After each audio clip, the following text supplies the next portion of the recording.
తెలుసుకుంటున్నారు. ఇక ఆ 11 సీట్లు కూడా ఇవ్వరు. నెక్స్ట్ ఎన్నికల్లో 40% ఓట్లు కూడా రావు.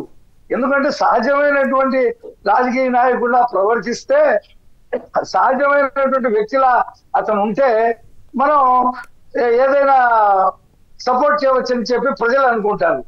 ఇవాళ మొన్న ఓటేసినటువంటి వాళ్ళు ఎవరు కూడా అతనికి మళ్ళీ ఓట్లేసే పరిస్థితి, తప్పు చేశామనే ఫీలింగ్ లో ఉన్నారు. ఏంటి ఇలా మనం ఊరందరికీ ఒక దారి అయితే మన దారి వేరే వేసామేంటని చెప్పి ఆత్మ పరిశీలనలో ఉన్నారు.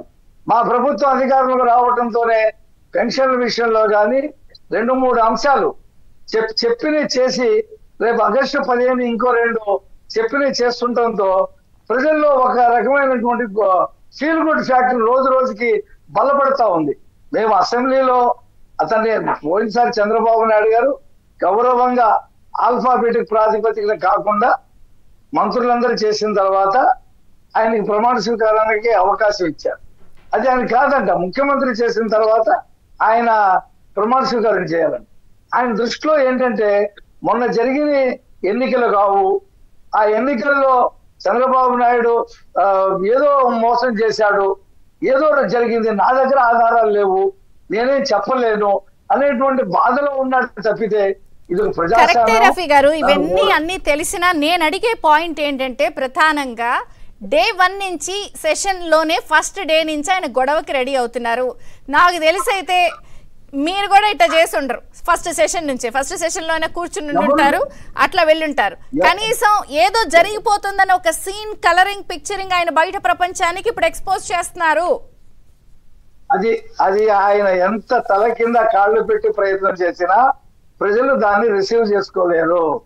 ఎందుకంటే గవర్నర్ ప్రసంగాన్ని బహిష్కరించి వెళ్ళిపోవాలని చెప్పి అనుకుంటున్నాడు.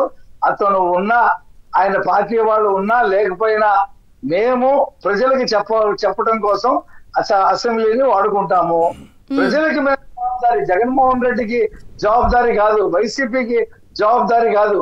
మా మీద విశ్వాసంతో ఓట్లు వేసినటువంటి ప్రజలకి మేమేం చేయబోతున్నాం, ఏం చేశాం, భవిష్యత్తులో ఏం చేస్తాం, గత ప్రభుత్వం ఏ రకంగా దోపిడీ చేసింది అనేది మేము అసెంబ్లీ ద్వారా ప్రజలకు చెప్తాం. ప్రజలు నిర్ణయించుకుంటారు. ఇతను ఇవాళే వెళ్ళిపోమంటున్నాడు ఎమ్మెల్యేలు. 24వ తారీఖు నాడు ధర్నా అయితే ఇవాళ 22, రేపు కూడా అక్కడే ఉండాలంట, ఎల్లుండి కూడా అక్కడే ఉండాలంట, 25, 26 కూడా అక్కడే ఉండి రావాలంట. లేకపోతే ఆ ఢిల్లీ టూరిజమో అటు పక్కన ఏదైనా టూరిజం ఉంటే చూసుకోండి, కానీ అసెంబ్లీకి వెళ్ళవద్దు అనేది అతని ఉద్దేశం.